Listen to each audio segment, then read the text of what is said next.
Part 1. The ocean ranch nobody knows exists. Okay, so you want to own a salmon farm, buy some ocean, drop in some nets, raise some fish, sell them to a grocery store. Sounds simple, right? Here's the thing that's going to sound completely insane, and it's true. Most of the salmon sitting in your grocery store's seafood counter right now has never once seen a wild river, never once swum upstream, and never once experienced anything close to what you probably picture when you hear the word salmon. It was born in a hatchery, raised in a floating cage in the ocean, fed a precisely engineered diet, and harvested on a schedule as tightly controlled as a factory production line. And here's the number that should genuinely shock you. Of all the salmon consumed worldwide today, roughly 70% of it is farmed, not wild-caught. Sit with that for a second because by the end of this video, you'll understand exactly how salmon farming became one of the fastest-growing food industries on the planet, why a single disease outbreak or a single storm can wipe out tens of millions of dollars in a matter of days, why some of the biggest names in this industry are now racing to move their entire operation onto dry land, away from the ocean altogether, and why farming a fish might be one of the most capital-intensive, high-stakes agricultural businesses that exists anywhere in the world today. Let's start with how this industry actually began, because it's a genuinely fascinating origin story. Modern salmon farming traces its roots back to Norway in the late 1960s and early 1970s, when researchers and fish farmers began experimenting with raising Atlantic salmon in floating sea cages rather than relying entirely on wild fish stocks. What started as a small experimental industry exploded over the following decades into a global powerhouse. And today, Norway remains the largest producer in the world, followed closely by Chile, with the United Kingdom, specifically Scotland, and Canada rounding out the major players, alongside a rapidly growing industry in Tasmania, Australia.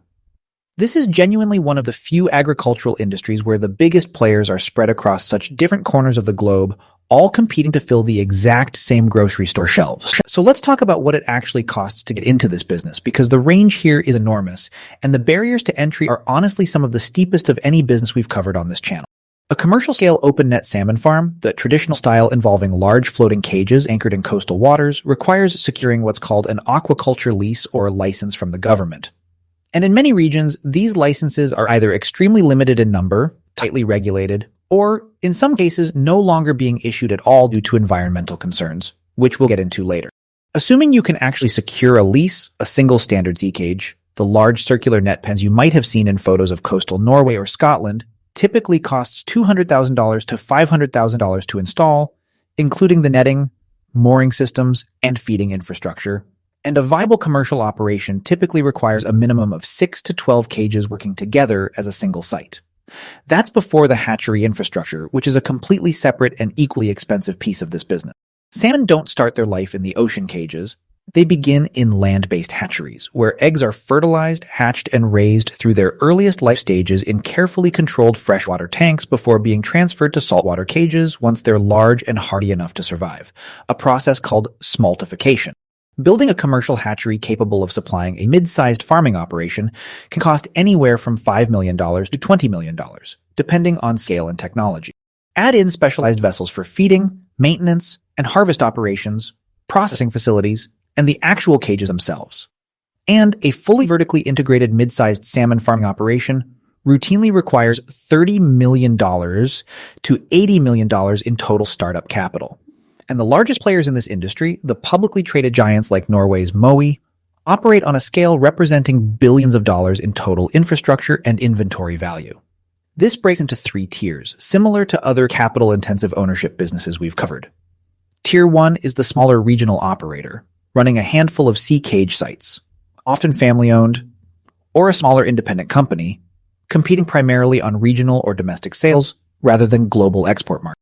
Tier 2 is the mid-sized vertically integrated operator, controlling their own hatcheries, multiple farming sites, and often their own processing facilities, allowing them to capture value at each stage of the production cycle rather than selling off partially raised fish to another company. And Tier 3 is the multinational giant, companies operating dozens or even hundreds of farming sites across multiple countries with massive economies of scale in feed purchasing, genetics research, and global distribution networks that smaller operators simply cannot match.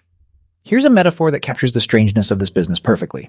Owning a salmon farm is like being a rancher, except your entire herd lives underwater, in an environment you can't fully see into on any given day. constantly exposed to parasites, disease, and weather events that can strike with almost no warning. And if something goes catastrophically wrong, you can't simply move your animals to another field.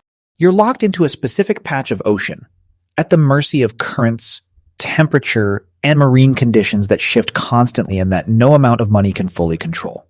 And understanding exactly how the money flows through this industry despite that fundamental uncertainty, that's exactly where we're headed next. Part 2, how the money actually flows in. So the fish are in the water, growing. And now let's talk about how this business actually generates revenue, because the production cycle itself is one of the strangest timelines in all of agriculture. A salmon doesn't go from egg to dinner plate in weeks or even months the way a chicken does. The full cycle, from fertilized egg in the hatchery to a harvest-ready fish weighing 4 to 6 kilograms, typically takes 24 to 36 months. Meaning a salmon farmer is making massive upfront investments in fish that won't generate a single dollar of revenue for 2 to 3 years. That's an extraordinarily long working capital cycle compared to almost any other agricultural business we've covered. And it fundamentally shapes how this entire industry has to be financed. Here's the metaphor that makes this click. Imagine planting a crop, except instead of harvesting it in a single season, you have to keep watering it, feeding it, protecting it from pests, and monitoring its health every single day for nearly 3 years before you see a single cent back, all while that crop is sitting somewhere you can't fully observe, exposed to weather and predators the entire time. That's the fundamental cash flow challenge of salmon farming, and it's exactly why this industry is dominated by well-capitalized, often publicly traded companies, rather than small independent operators, because very few businesses can survive nearly 3 years of pure capital outlay before generating their first dollar of revenue from a given batch of fish. Now let's talk about where the actual money comes from once harvest finally happens. The primary revenue driver is simply the market price of salmon, sold by weight, typically quoted per kilogram on global commodity markets. And here's a fact that surprises people. Salmon prices are genuinely volatile, tracked and traded almost like an actual commodity, with pricing indexes published weekly, similar to how oil or wheat prices move. Prices have historically fluctuated significantly based on global supply levels, disease outbreaks affecting major producing regions, currency exchange rates since this is a heavily export-driven industry, and shifting consumer demand patterns, particularly the growing global appetite for what's marketed as a healthy, high-protein, omega-3 rich food source.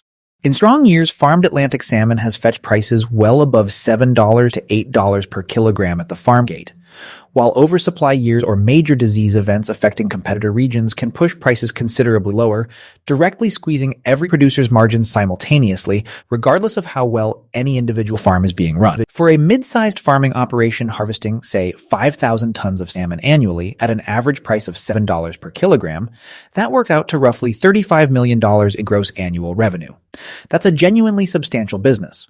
But just like we saw with dairy farming, that headline revenue number obscures a critical detail. The farmer, in many cases, doesn't fully control that price, and the volume they can actually sell depends heavily on how their specific harvest performed against biological and environmental risks completely outside their control, which we'll dig into more in the next part. Beyond the base commodity sale, there are meaningful secondary revenue streams that the smarter operators have built into their businesses. Premium market positioning is one of the biggest opportunities here, and it's genuinely comparable to the butterfat premium we discussed in the dairy farming video. Salmon marketed and certified as organic or raised under specific sustainability certifications like the Aquaculture Stewardship Council label can command meaningfully higher prices in premium retail and restaurant markets, sometimes 15 to 30% above standard commodity pricing. Because increasingly conscious consumers, particularly in markets like the UK and North America, are willing to pay more for verified sustainable sourcing. Vertical integration into processing is another major revenue lever, and this is where the largest players in the industry have built genuinely enormous competitive advantages. Rather than selling whole, unprocessed fish immediately after harvest, vertically integrated operators process the salmon themselves into fillets, smoked salmon products, or other value-added consumer goods, capturing the processing margin that would otherwise go to a completely separate seafood processing company. This is exactly the same economic logic we saw with dairy farmers converting raw milk into artisanal cheese, capturing more of the value chain rather than selling a raw commodity and letting someone else collect the higher margin processing profit.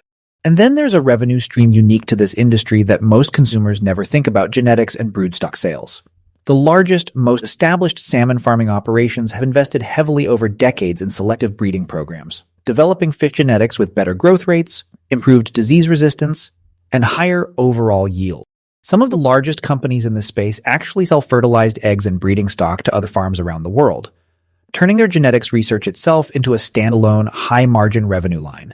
Similar to how the smartest dairy operators captured premium pricing through herd genetics we discussed in an earlier video. So when you add it all up, a well-run salmon farming operations revenue picture looks like base commodity sales at volatile, weekly tracked market prices, layered with premium certification pricing for a portion of production, vertical integration into higher margin processed products, and in the case of the largest players, an entirely separate genetics and broodstock business built on top of decades of breeding research.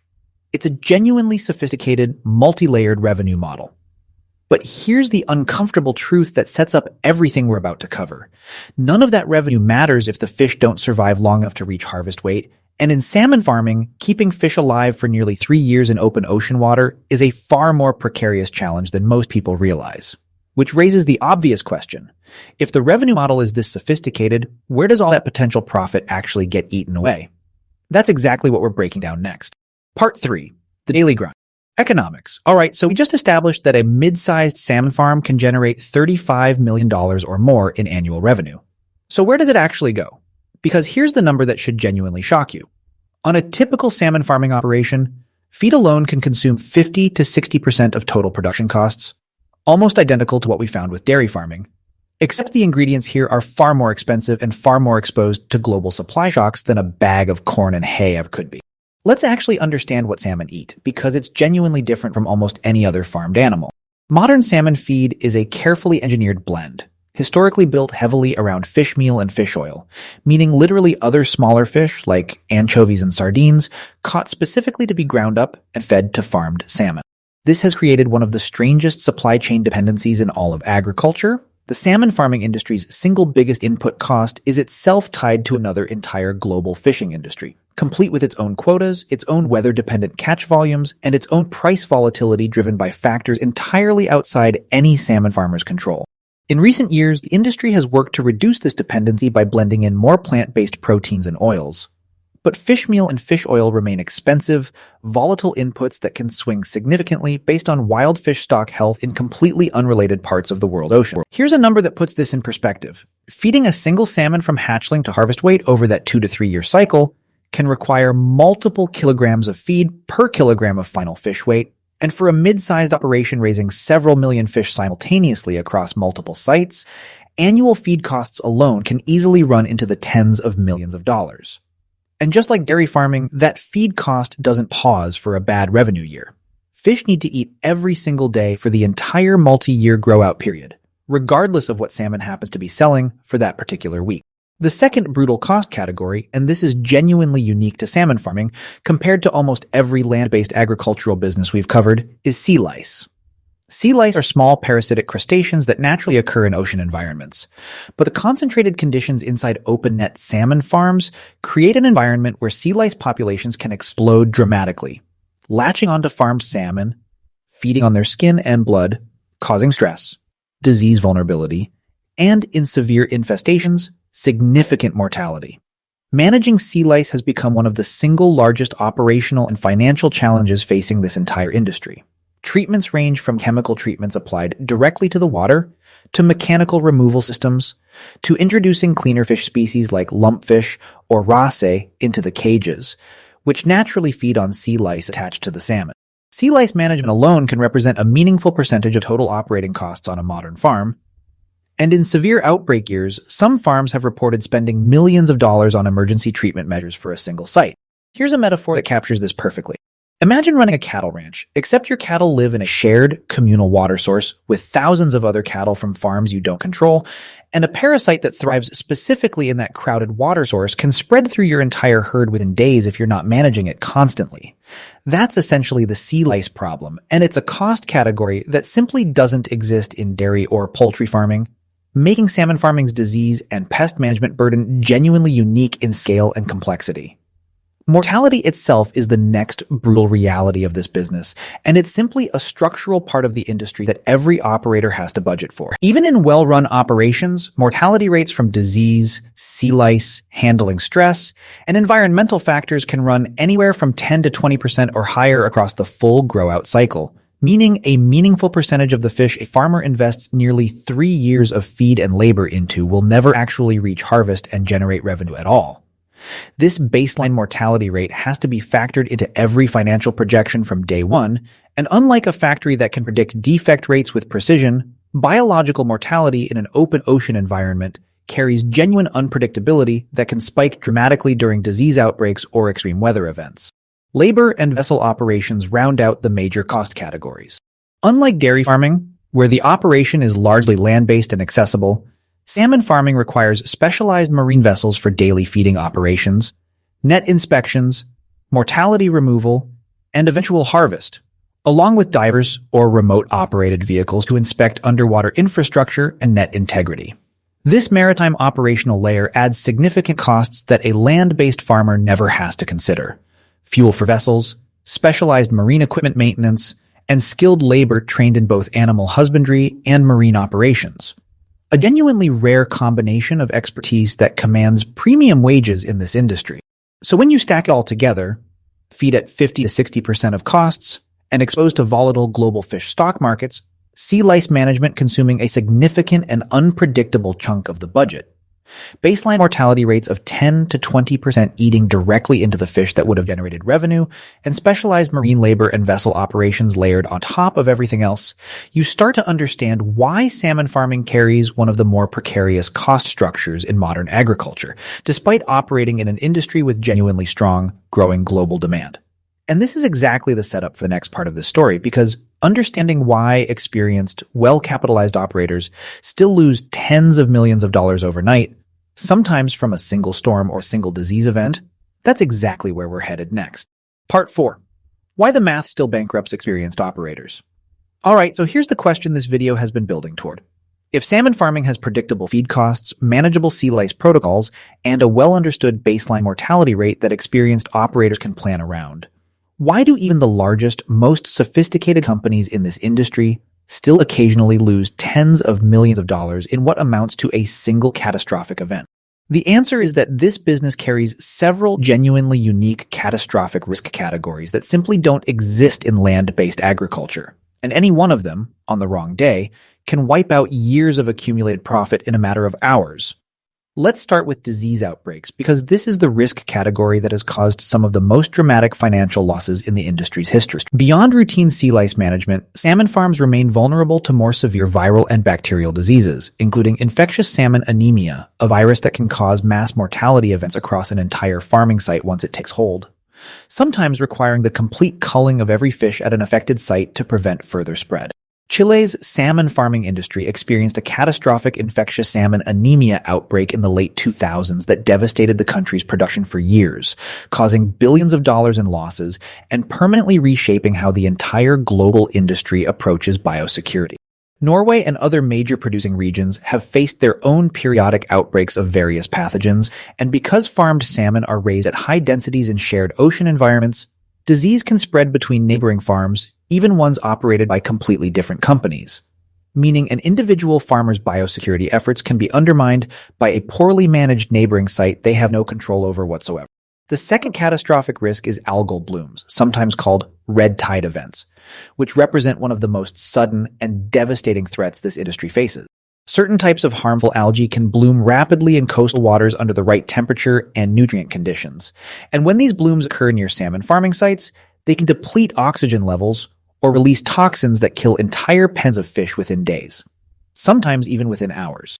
Multiple salmon farming regions, including sites in Chile and Norway, have experienced individual algal bloom events that wiped out millions of fish and tens of millions of dollars of inventory essentially overnight, with almost no advance warning and very limited ability to intervene once a severe bloom is underway near an active farming site. Here's a metaphor that captures the sheer unpredictability of this risk category. Imagine spending nearly 3 years and millions of dollars raising a herd of cattle, and then one morning waking up to discover the air itself had turned invisibly toxic overnight, killing a significant portion of your herd before you even had a chance to notice something was wrong. That's essentially what an algal bloom event feels like for a salmon farmer, and unlike a drought or a heat wave that at least gives some warning, these events can develop and devastate a site with genuinely minimal notice. The third major risk is storm damage and physical infrastructure failure. Open net salmon farms are, by definition, located in ocean environments, and severe storms, strong currents, or structural failures in netting and mooring systems can cause partial or complete net failures, leading to mass fish escapes. Beyond the direct financial loss of the escaped fish themselves, farmed salmon escapes have become a significant environmental and regulatory concern, because escaped farmed fish can interbreed with wild salmon populations, potentially weakening wild genetic diversity, and can spread disease or parasites like sea lice to wild fish stocks. This has led to increasingly strict regulatory penalties for farms experiencing significant escape events, adding a direct financial and legal consequence on top of the already substantial loss of the escaped inventory itself. Scotland, Norway, and Canada have all documented significant escape events over the years, some involving hundreds of thousands of fish escaping from a single damaged site during severe weather. And this connects directly to the fourth major risk category, which is regulatory and environmental pressure, a force that has genuinely reshaped this industry's growth trajectory in recent years. Growing public and scientific concern about the environmental impact of open net salmon farming, specifically regarding sea lice transmission to wild salmon populations, seabed pollution from concentrated fish waste beneath farming sites, and the genetic risk from farmed fish escapes, has led several jurisdictions to significantly restrict or, in some specific coastal areas, effectively halt the issuance of new open net farming licenses altogether. This creates a genuinely unusual business risk where an operator can have a perfectly well-run, profitable farming site and still face an existential threat to their long-term operating rights. Not because of anything they did wrong, but because of a broader regulatory and public opinion shift against the entire farming method their business depends on. So when you put it all together, disease outbreaks capable of triggering mass culling events, algal blooms that can devastate an entire site with almost no warning, storm damage risking both direct fish loss and severe regulatory penalties for escapes, and a shifting regulatory environment that can restrict an operator's ability to even continue farming in their existing location, you start to understand why salmon farming carries one of the highest catastrophic risk profiles of any agricultural business we've covered on this channel, despite operating in an industry riding genuinely strong, sustained global demand growth. Which raises the obvious question, given all of this risk, how does anyone actually build a consistently profitable operation in this space? Because some operators absolutely do, and the strategies they use to manage this risk are genuinely fascinating. That's exactly where we're headed next. Part 5. How the smart operators actually win. All right. So if the risks are this severe and this unpredictable, how does anyone actually build a consistently profitable salmon farming operation? Because the biggest players in this industry aren't just surviving. Companies like Norway's Mowi have built genuinely massive, sustained profitability over decades. And when you study exactly what separates the winners from the operators who get wiped out by a single bad event, it comes down to a specific set of strategies. And the most important one is currently reshaping the entire future direction of this industry. The first and most significant strategy, and the one generating the most attention across the industry right now, is moving out of the ocean entirely. Land-based recirculating aquaculture systems, commonly called RAS technology, represent a fundamentally different approach to salmon farming. Raising fish in closed, land-based tanks with fully controlled, recirculated, filtered water, completely eliminating exposure to sea lice, algal blooms, storm damage, and the disease transmission risk that comes from sharing open ocean water with wild fish and neighboring farms. This sounds like an obvious solution once you hear it, and companies across Norway, the United States, and elsewhere have invested heavily in land-based RAS facilities over the past decade. But here's the catch, and it's a significant one. Land-based systems require enormous upfront capital investment, often exceeding the cost of equivalent open net capacity, along with substantial ongoing energy costs to run the water filtration, oxygenation, and temperature control systems that essentially recreate an artificial ocean environment inside a controlled facility. Some land-based operations have struggled to achieve profitability at the scale needed to justify that enormous infrastructure investment, meaning this strategy genuinely trades one set of risks: the catastrophic biological and weather risks of open ocean farming for a different set of risks centered around extremely high fixed capital and energy costs. The operators winning with this approach tend to be well-capitalized companies, specifically targeting premium markets willing to pay more for salmon raised, with a verifiably lower environmental footprint and dramatically reduced disease risk. The second strategy is genetics and selective breeding, building directly on the broodstock revenue stream we mentioned back in part 2.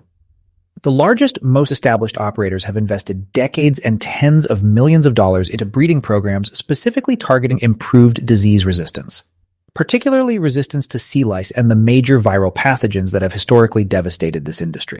A farm stocking genetically superior fish, bred over multiple generations for hardiness rather than simply growth rate, can meaningfully reduce baseline mortality rates and treatment costs across every single production cycle going forward, creating a compounding competitive advantage that smaller operators without access to comparable genetics programs simply cannot replicate quickly.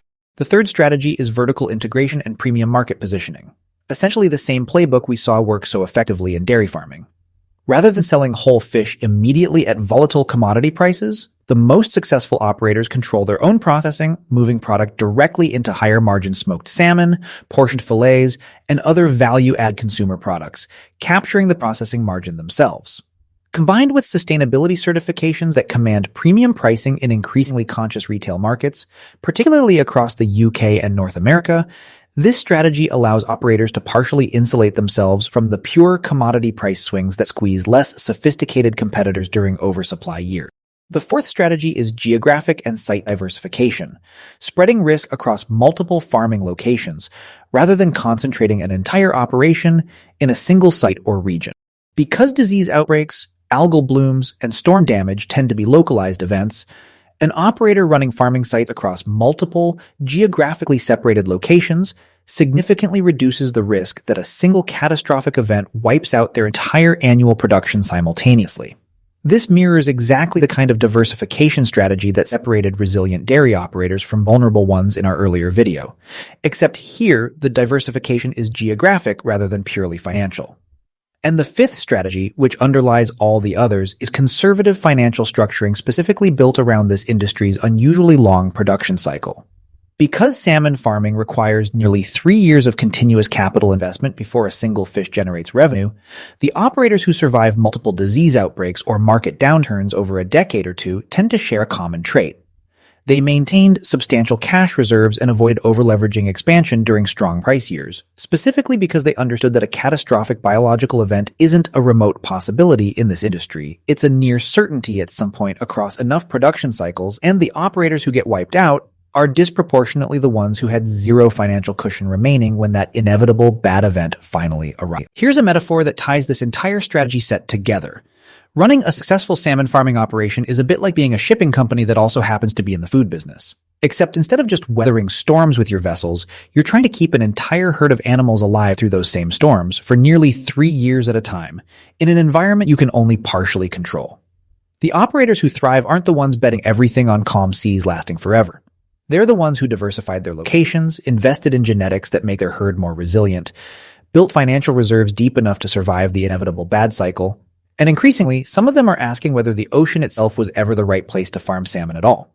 So when you combine land-based systems to eliminate the worst catastrophic ocean risks, genetics investment to build compounding disease resistance, vertical integration to escape pure commodity price exposure, geographic diversification to prevent a single event from wiping out an entire operation, and disciplined financial reserves built specifically around this industry's uniquely long production cycle. That's the actual playbook separating salmon farming's consistent long-term winners from the operators who occasionally make headlines for catastrophic, business-ending losses. Which brings us to the final part of this video, actually running the numbers on what real profitability looks like across these different approaches, and the honest truth about what owning a salmon farm actually means underneath the pristine coastal imagery you see on the packaging. Part 6. Real profitability scenarios and the truth beneath the surface. Alright, let's actually run the numbers because this is where the story either comes together or falls apart, depending on how the operation is actually structured. Scenario 1.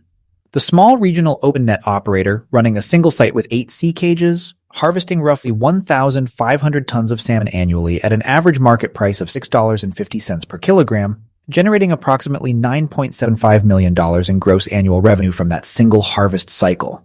Subtract feed at roughly 55% of production costs, sea lice management and treatment, baseline mortality losses of around 15% of stocked fish never reaching harvest, marine labor, and vessel operations. And this operator, in an average year with no major catastrophic event, might net somewhere in the 8 to 12% margin range, translating to roughly $780,000 to $1.2 million in annual profit. That's a real solid business, but remember, this scenario assumes an average year with no disease outbreak, no algal bloom, and no major storm damage. Given the risks we walked through in Part 4, this small single-site operator carries genuine existential risk because a single catastrophic event at their one and only farming location could eliminate an entire year's harvest, or worse, multiple years of accumulated fish across different growth stages, essentially overnight.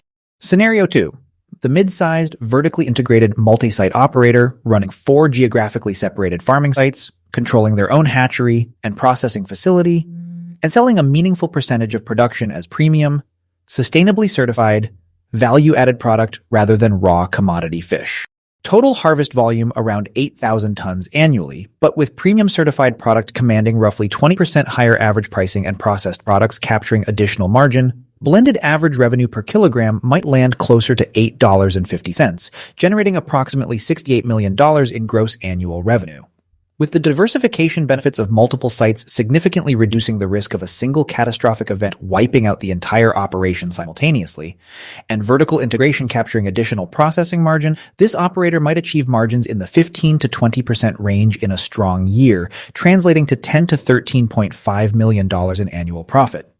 This is genuinely the version of the business that thrives, not because they avoided risk entirely, but because they built a structure resilient enough to absorb a bad event at any single site without it threatening the entire company.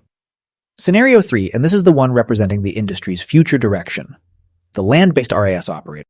Higher upfront capital cost, often 30 to 50% more expensive per unit of production capacity than equivalent open net infrastructure, plus substantial ongoing energy costs for water filtration and temperature control. But with mortality rates dramatically reduced, often into the low single digits compared to 10 to 20% in open net systems, essentially zero sea lice costs, and access to premium pricing from environmentally conscious consumers and retailers specifically seeking farmed salmon, raised without the ecological concerns of open net systems, a well-run land-based operation can achieve remarkably consistent, predictable margins year over year, without the catastrophic tail risk that periodically devastates open net competitors. The trade-off is that the margin ceiling in a good year may actually be lower than what a lucky open net operator experiences during a year with no disease events and strong market pricing, but the range of outcomes is dramatically narrower, trading occasional spectacular profitability for consistent bankable returns, which is exactly why increasing investment capital has been flowing into this segment of the industry in recent years. And this is really the core truth about salmon farming that this entire video has been building toward. Unlike almost every other agricultural business we've covered on this channel, this isn't simply a story about thin margins versus fat margins or good years versus bad years. It's a story about an entire industry currently deciding in real time whether the ocean itself was ever the right place to raise this fish, given everything we now understand about disease transmission, environmental impact, and the sheer unpredictability of open marine environments. The operators still farming exclusively in open ocean cages are running a fundamentally higher risk, higher potential reward business than the growing number of companies moving on to dry land. And neither approach is objectively wrong. They represent genuinely different bets on how this industry's risk profile will evolve over the coming decade. So here's the real myth this video set out to bust. People assume salmon farming is simply an efficient, modern solution to overfishing. Put fish in the ocean, feed them, harvest them, problem solved. It's not that simple. It's a business balancing on top of one of the longest production cycles in agriculture, exposed to catastrophic biological and environmental risks that can erase years of profit in a single day, operating in an industry currently undergoing a genuine identity crisis about whether its traditional farming method has a long-term future at all. The salmon fillet sitting in a grocery store display case represents nearly 3 years of accumulated risk, capital, and for the operators who get it right, genuinely sophisticated risk management across an environment that, unlike almost any other farm in the world, nobody can fully see into on any given day.